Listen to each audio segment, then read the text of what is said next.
Bapak Ibu saudara-saudari sekalian, kita baca hikmah ke-9 pada bab zuhud di dalam kitab Misbahus Sulam.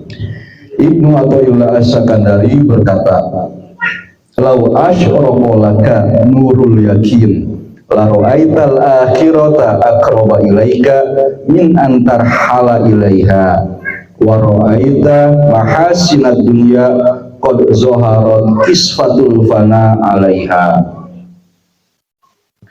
Lau asyraqa laka nurul yakin, jika cahaya dari keyakinanmu akan Allah, akan adanya akhirat, itu sudah menerangi hatimu, la ra'aital akhirah aqraba ilaika, maka pasti engkau akan melihat akhirat itu lebih dekat kepada dirimu min antar halaiha, dari tempat yang engkau perlu pergi ke sana, lebih dekat dari tempat yang perlu engkau tuju. Berarti akhirat sudah hadir di saat kita sekarang ini.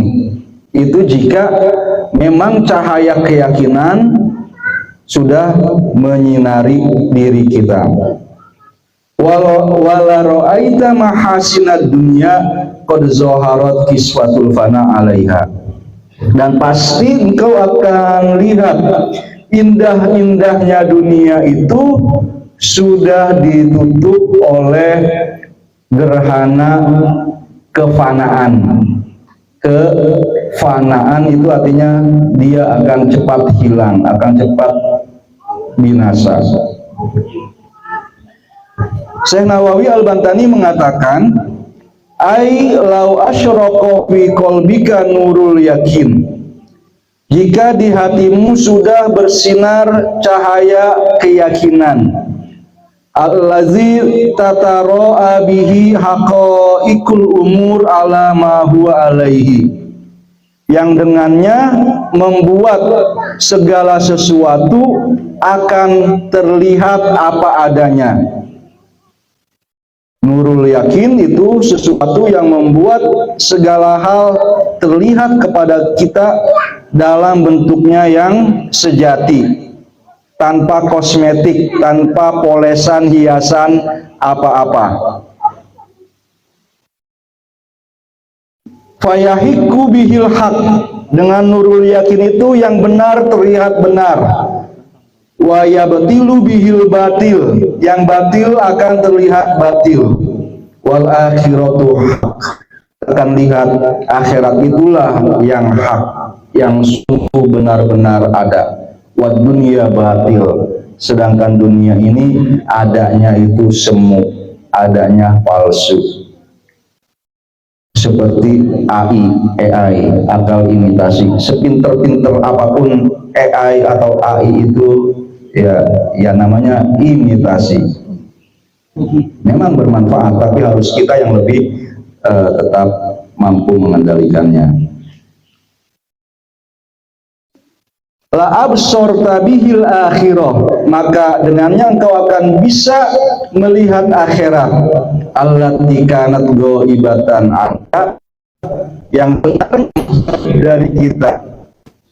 Akhirat ya masih gaib bagi kita selama kita masih hidup di dunia ini, tapi dengan nurul yakin akan membuatnya hadatan ladika hatta ka'annaha lam tazal, sudah hadir di dalam pikiran hati pada mata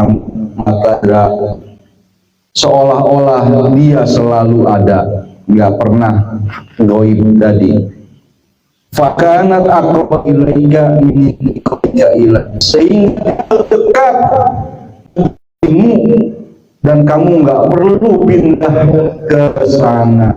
Itu berada di akhirat sejak kita masih berada di dunia.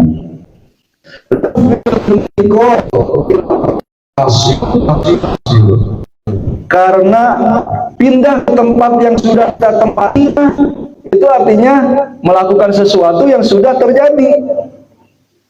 Gitu. Jeruk makan jeruk kalau kata anak. Ya itu dia, kita sudah kehidupan kita nggak pernah dari akhirat sebenarnya. Saat kita merantau ke dunia sekarang ini. Li'annal akhirata muhaqqaqah fil mustaqbal, karena akhirat itu pasti terjadi di masa depan. Wal muhaqqaqul husul yanzulu manzilatal hal, dan sesuatu yang sudah pasti terjadi itu sama dengan sesuatu yang sedang atau sudah terjadi. Ya. Lian wala absorta bihid dunya al-hadira ladaika qad ya'baru nuruha.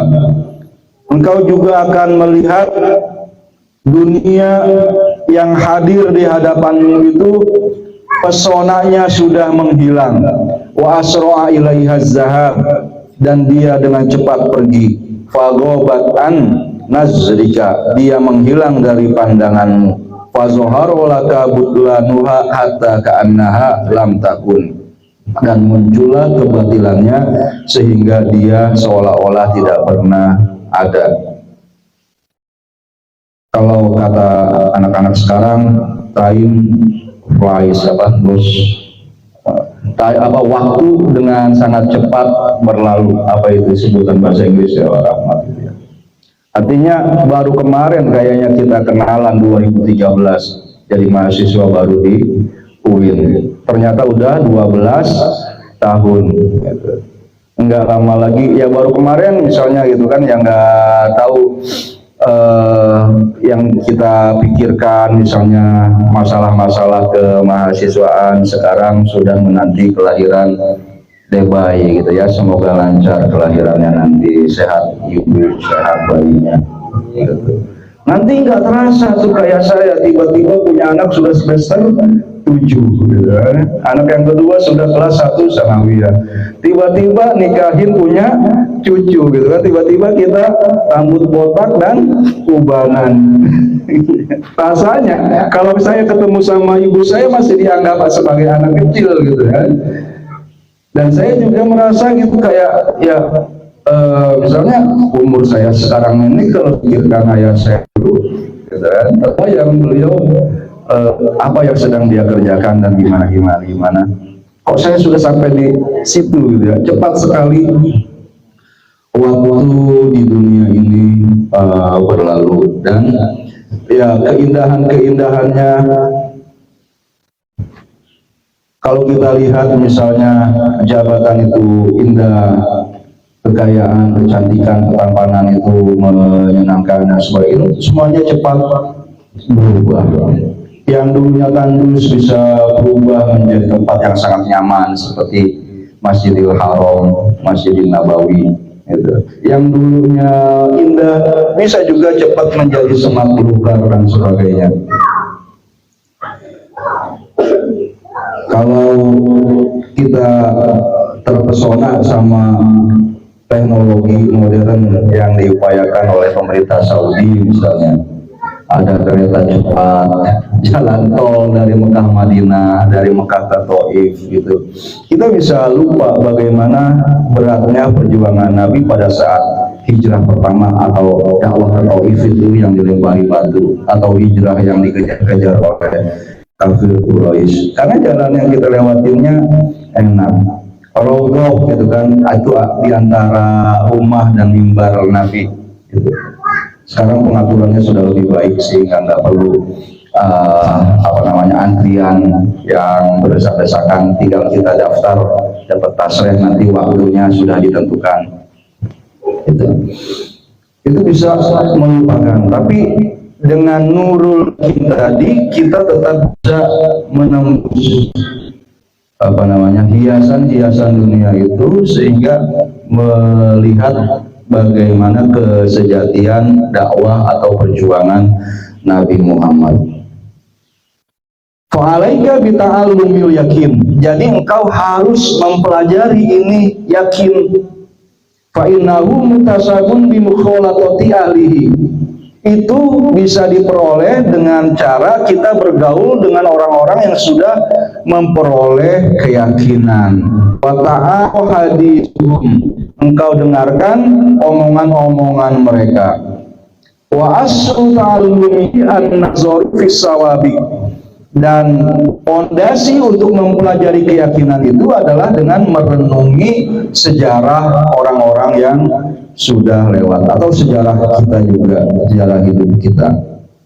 Fa kaifa tabatul khalqu bil maqadir, bagaimanakah makhluk utamanya manusia terikat dengan takaran-takaran yang sudah ditentukan oleh Allah Subhanahu wa taala.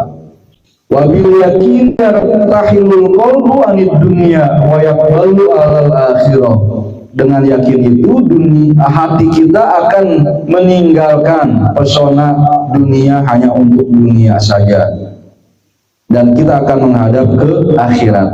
Kalau kita punya jabatan, punya kekayaan, punya reputasi yang baik di masyarakat, kemudian itu hanya sekedar kita senang memiliki itu semua, kita nggak jadikan itu sebagai alat untuk mencari bekal ke akhirat, kita rugi.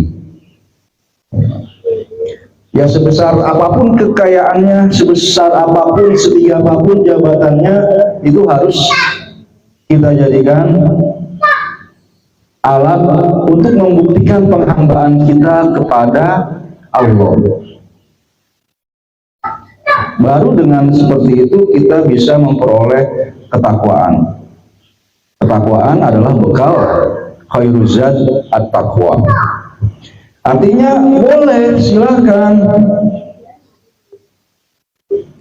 punya kekayaan, jabatan, dan reputasi yang baik, gitu. Sebab Allah suka melihat bekas nikmatnya ada pada hambanya. Innallaha yuhibbu an yaro asaro nikmatihi fi abdihi. Punya rumah baik, gitu kan, supaya kita nyaman, anak-anak kita nyaman di rumah, enggak nyari yang nyamannya di luar rumah, silahkan, gitu. Punya kendaraan dan sebagainya, itu silahkan, Allah senang, gitu. Kalau kita kalau nikmat-nikmatnya itu terlihat pada diri kita. Khudzu zinatakum inda kulli masjid. Masuk ke atau pergi ke masjid juga kita disuruh berhias seperti itu. Banyak ibadah juga butuh harta, tapi tadi jangan jadikan itu semua adalah terminal terakhir dari tujuan kita.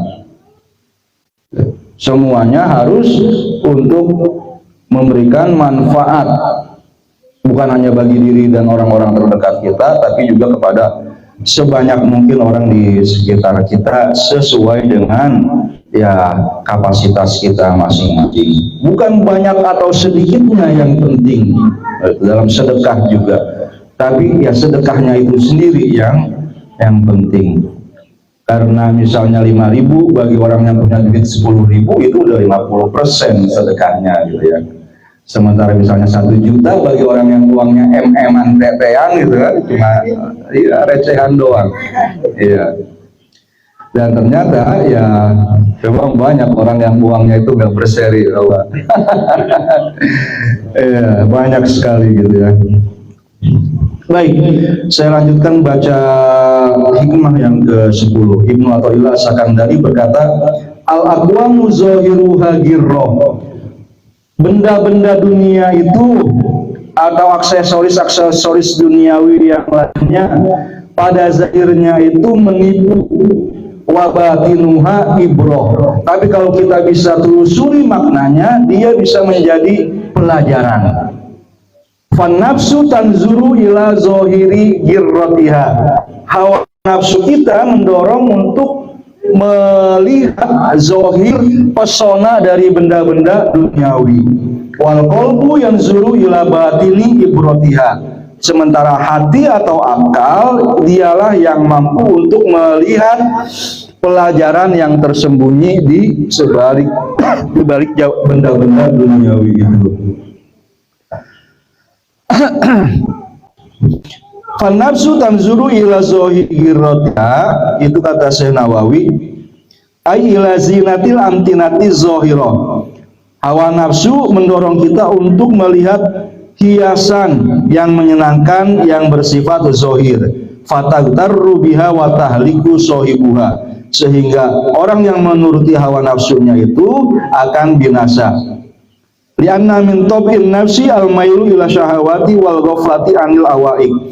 Karena tabiatnya hawa nafsu itu adalah dia cenderung mengikuti syahwat dan melupakan halangan-halangan dalam pemenuhan syahwat itu.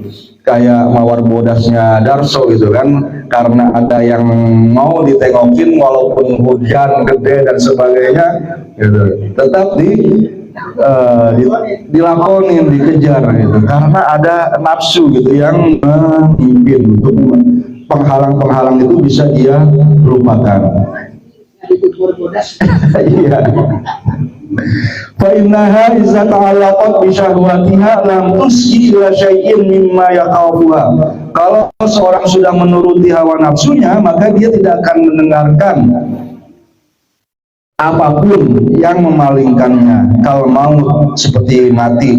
Ya, banyak orang tua yang masih misalnya senang cari kesenangan lewat lagu-lagu dangdut misalnya, kemudian joget-joget kayak udah lupa umur gitu kan. Wa ahwali yaumil qiyamah, lupa betapa dahsyatnya ketakutan pada hari kiamat. Wa azabil qabri wan nar, serta azab kubur dan neraka. Lima yaglibu alaiha min kasrati ta'liqiha bima tastahsinu, karena syahwatnya itu sangat tergantung dengan apa yang dia anggap baik. Saya pernah baca cerita tentang seorang wali bahwa dia makan semangka itu dikasih garam. Itu. Alasannya itu karena di antara buah-buahan gitu kan, yang rasa demennya masih ada di hatinya, dia bilang semangka. Dia takut nanti mati hatinya masih berat ke dunia, meninggalkan semangka yang manis itu, dia ubah rasanya gitu kan. Iya, ada muridnya mau ngikut makan semangka yang di depannya, dia larang gitu kan, karena ya itu ada rahasianya. Ternyata di situ semangkanya dia bawain ada garamnya, rasanya kayak begini gitu. Nah, apa sebenarnya yang kita cintai di dunia ini? Kayaknya masih banyak kalau kita sehingga kita masih takut untuk pergi ke akhirat. Padahal akhirat itu negeri kita gajian. Kalau Pak UHA di tanggal 1 yang masih agak lama juga ya. 20 koma gajinya ya. Tanggal 20 udah mulai kerasa koma gitu. Gajian itu sebenarnya bukan gajian, itu masih ujian seperti kerjaannya. Kerjaannya, ujiannya apa? Bisa dikerjain dengan baik atau enggak. Gajiannya juga itu ujian, apakah akan digunakan untuk yang sesuai syariat atau hanya dihambur-hamburkan, boroskan dan sebagainya. Gajian sebenarnya nanti baru di akhirat. Kerja benar gajiannya di akhirat, punya gaji, punya honor itu dibelanjakannya benar, gajiannya juga di akhirat. Wal qalbu yanzuru ila batini ibrotiha, hatilah yang bisa melihat pelajaran-pelajaran yang ada di dalam hal-hal duniawi yang kita lihat, yang itu tersembunyi dari mata kita. Aila qabaihil batinah, keburukan-keburukan yang tersimpan di dalam kesenangan-kesenangan dunia itu bisa dilihat oleh hati. Karena hati itu muta'alliqun bi idrakil asya alama hiya alaihi, karena hatilah yang bisa melihat sesuatu apa adanya. Fala yahjubuhu zahirul aqwan, dia tidak bisa dihijab oleh zahir dari benda-benda. Yang terakhir ya, di bab zuhud, hikmah yang ke-11, in aradta ayakuna laka izun la yafna fala tasta'izzanna bi izin yafna. Kalau engkau ingin memperoleh kegagahan dan keperkasaan yang tidak akan binasa, maka janganlah engkau membanggakan kebanggaan dan keperkasaan, kegagahan yang bisa fana, yang bisa menghilang. Kalau kita masih kecil, itu ya tenaganya kecil, makin dewasa semakin kuat, nanti tua tenaganya lemah lagi. Tapi manusia misalnya sejak dia kecil itu bisa mengendalikan kuda, kerbau misalnya, karena yang dia pakai mengendalikannya adalah kegagahan yang tidak fana, yaitu akal, bukan kegagahan fisik tadi. Orang yang sudah tua, misalnya guru kita kayak Wali Mbah Maimun lah misalnya yang meninggal di Saudi gitu, itu walaupun fisiknya sudah sangat lemah karena renta, tapi ya dia termasuk misalnya orang yang rela datang dengan bersimpuh gitu ya, dengan ngesot lah sebutannya, misalnya turun juga apa mundur dari menunggunya dengan situ. Padahal kan murid-muridnya lebih gagah, karena yang menjadi sumber keperkasaan kegagahannya Mbah Maimun atau wali-wali seperti itu bukan izun yafna, bukan kegagahan yang bisa hilang. Ya, misalnya kalau kita lihat sepak bola tadi Liverpool ya, Muhammad Salah kayak gitu misalnya, itu mah jagoan saya. Jadi contohnya Muhammad Salah. Dia juga bukan karena kondisi fisiknya saja yang membuat dia menjadi legend, tapi karena etos kerjanya misalnya kayak gitu. Karena kesehariannya dalam komunikasi dengan teman-teman sekurnya yang baik. Nah, nilai-nilai seperti itu adalah hal-hal yang tidak hilang. Itu yang sebaiknya kita wariskan kepada anak-anak kita. Saya kemarin dapat pelajaran satu renungan, ada Jabal Kurban, tempat di mana Nabi Ibrahim hendak melaksanakan perintah menyembelih anaknya Ismail. Itu ada tandanya, kita nggak naik ke sana gitu ya, cuma lewat doang. Saya pikirkan mengapa Nabi Ismail waktu diminta untuk disembelih bersedia. Coba kalau kita punya anak sekarang gitu kan, kita ajak dia, kita suruh melakukan sesuatu, dia nurut, kita larang dia nurut, kita akan sangat senang. Nah, ringkasnya jangan kita minta anak kita jadi Nabi Ismail kalau kitanya nggak kayak Nabi Ibrahim gitu. Anak yang baik seperti Nabi Ismail itu adalah karena Nabi Ibrahimnya ya baik, benar-benar melandasi hidupnya dengan iman lah, seperti itu. Bahkan misalnya ketika dia membawa Siti Hajar dan Ismail bayi ke Mekah, ke tempat yang masih gurun, nggak ada orang, nggak ada tanaman, Siti Hajar kan bertanya, mengapa Ibrahim kamu bawa saya dan anak saya ke tempat yang seperti ini? Nabi Ibrahim menjawab, ini perintah Allah. Istrinya juga sama seperti Ismail tadi, nurut. Kalau Allah yang memerintahkanmu membawa kami ke sini, maka Allah tidak akan menelantarkan kami. Ya hasilnya adalah air Zam-Zam itu ya. Memang bekal habis, makanan, air habis, Ismail hampir meninggal.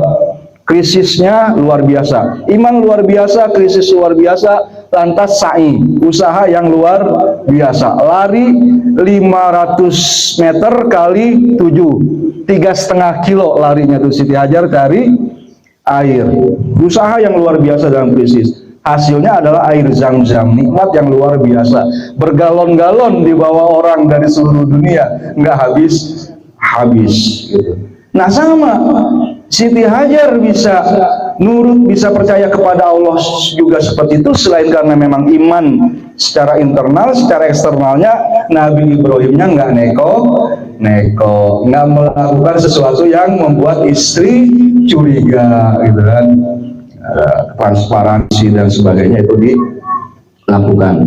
Nah itu adalah semuanya sumber dari kegagahan atau keperkasaan yang tidak akan hilang, tidak akan fana. Jadi kalau kita ingin memperoleh kegagahan wibawa mulai dari keluarga, di mata pasangan kita, pada anak kita, di masyarakat juga, kita jangan menggunakan kegagahan yang bisa fana, tapi lebih kepada makna dari benda-benda itu.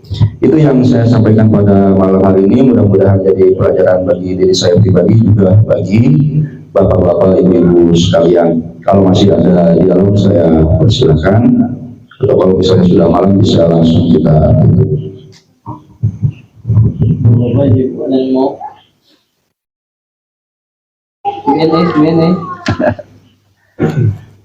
Selamat.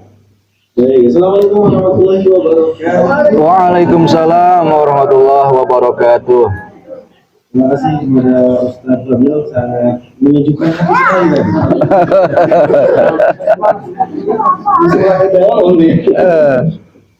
Lebih kepada cerita-cerita aja yang mungkin membuat kita semakin tertarik untuk ini, Masya Allah, untuk menumbuhkan semangat kita untuk merindu.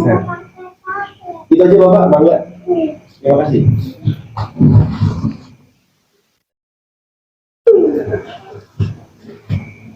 Iya, cerita. Ada di rombongan saya orang yang 9 kali umroh bersama travel yang saya pakai.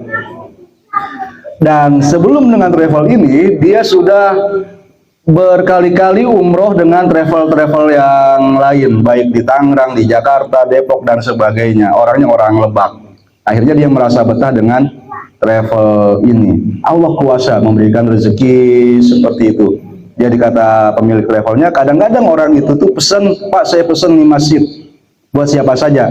Namanya belum tahu saya, tapi saya mau ngeberangkatin 5 orang tahun program ini. Apakah anak buahnya, pegawainya, dan sebagainya kayak begitu. Saat di pesawat, di samping saya pemuda seumuran Ahmad. Dia pesen, dia travel lain ya. Dia hanya berdua dengan istrinya, anaknya dia titipin, dia nggak ajak gitu ya, sama orang tuanya. Berapa harga bayarnya? Dia bilang 42 juta, berarti berdua dengan istrinya 84 gitu. Dan ini beda Pak, gitu kan, nggak semuanya bayar seperti saya lebih mahal karena saya pesen kamarnya hanya mau dengan istri saya saja gitu. Jadi kalau yang umum biasanya itu sekamar berempat, dia minta berdua hanya dengan istrinya, jadi paketnya lebih mahal gitu ya. Iya, saya sendiri misalnya untuk berangkat kemarin itu nggak ada apa namanya, nggak ada rencana, tiba-tiba ada rezeki gitu. Tiba-tiba ada rezeki dari yang saya nggak sangka-sangka, dan ya prosesnya hanya sekitar 2 atau 3 minggu sebelum berangkat. Jadi memang kuasa Allah yang bisa memberangkatkan kita ke Masjidil Haram, Masjidil Nabawi itu. Di sana ya saya melihat banyak tadi, ada yang misalnya kalau dia belum berkeluarga, dia pergi umroh dengan orang tuanya. Sama, saya tanya, dia bekerja di satu tempat dan ya baik dia maupun orang tuanya itu dapat bonus dari tempat kerja karena dinilai pekerjaannya bagus oleh bosnya, dan diberikan gratis seperti itu tanpa tugas apa-apa dari bosnya gitu kan, untuk dilaporin atau apa nanti setelah balik lagi ke tempat kerjanya. Semata-mata bosnya itu merasa, oh selama ini kamu tuh lebih banyak melayani saya gitu daripada melayani kedua orang tuamu yang sudah lansia. Sekarang saya kasih cuti selama 2 minggu, layanin orang tuamu sebaik-baiknya karena di tanah suci. Besok ya nggak usah laporan apa lagi, bisa tugas gitu. Dari apa yang saya lihat itu ya, saya pikir misalnya kalau secara finansial itu tidak terbayang ya seperti yang saya rasakan juga, tapi misalnya beberapa contoh tadi itu menunjukkan bahwa mereka hanya dedikasi saja gitu kan pada pekerjaannya dengan sebaik-baiknya. Antas ada Allah yang melihat, Allah yang la ta'khudhuhu sinatun wala naum gitu. Allah nggak ngantuk dan nggak tidur. Allah akan menghargai usaha kita. dengan keyakinan itu juga bisa menjadi faktor keberangkatan kita ke tanah suci.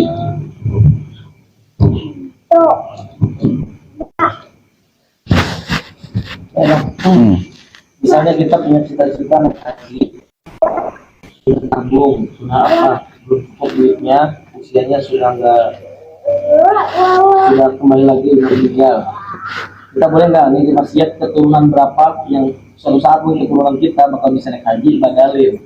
Ini kan jauh lebih murah tuh. Iya, bisa badal. Badal itu kalau umroh 1,5 juta umumnya. Tapi kalau misalnya kenal sama yang membadalkannya bisa nego lagi. Jadi siasat buat misalnya kita yang ekonomi rendah, kalau kita punya mimpi ya sebenarnya udah maksimal ya nabung niat sampai proses. Tapi usia berkata lain, itu boleh nggak menyiasatkan begitu? Kalau yang lebih baik, misalnya kita punya orang tua, kita punya rezeki kalau 1,5 juta nih kayaknya mampu lah kita sisihkan dari tabungan kita. Jangan niatkan untuk diri kita, ya badal buat orang tua, kakek nenek kita yang sudah meninggal. Boleh titip ke saya.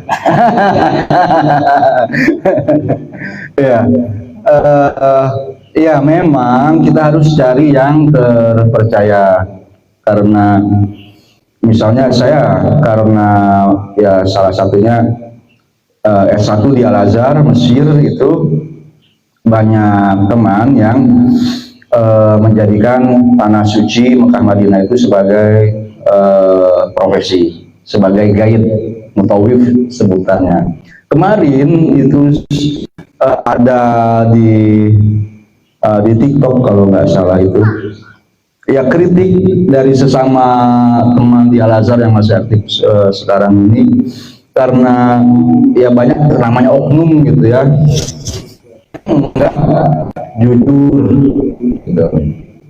Jadi tetap harus cari orang yang kenal yang memang dia kalau kita titipkan badal itu benar-benar mengerjakan ibadahnya, nggak cuma ngasih sertifikat badalnya doang. Ini daftar berarti kalau terima petugas haji ini badal ya.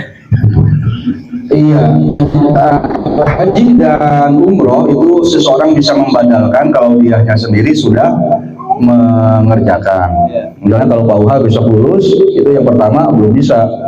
Tapi misalnya umrohnya bisa. Karena begitu tiba di Mekah kan mengerjakan umroh 3 jam selesai. Hari besoknya itu sudah bisa mengerjakan badal. Kalau buat kakek sendiri ya langsung kerjakan aja, nggak usah minta bayaran dari siapa-siapa gitu. Kalau ada kakeknya orang lain baru bisa minta bayaran. Umrohnya sudah bisa, hajinya belum. Kalau saya besok bisa pergi haji misalnya, sudah bisa Pak Marjali nitip gitu kan. Kalau untuk haji lebih mahal Pak, saya belum tahu harganya berapa badal haji itu.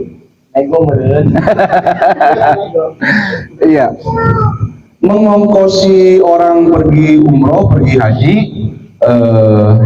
kayak tradisi kita tuh, itu ternyata juga masuk dalam ada hadis yang ada kitabnya, bisa apa nanti saya share kitabnya ya, atau bisa saya bacakan. Itu juga bisa. Kalau kitanya nggak sempat pergi, ya kita bisa mengongkosi orang lain seperti tadi saya sebutkan. Atau ada tetangga, teman, saudara kita yang pergi, kita mengongkosinya. Memang niatnya bukan untuk minta dibeliin gamis, gitu. Bukannya berharap dibeliin sajadah atau korma, tapi ya untuk bekal dia di perjalanan. Itu sudah sama seperti yang Pak Uha tadi sampaikan, punya nilai seperti umroh juga, atau kita melakukan perjalanannya. Ya sebenarnya di luar itu semua juga banyak ibadah-ibadah yang lain yang nilainya sama dengan haji dan umroh. Itulah saking lapangnya agama Islam, yang dalam makna haji yang sejati misalnya ada yang tadi kenapa enggak miskin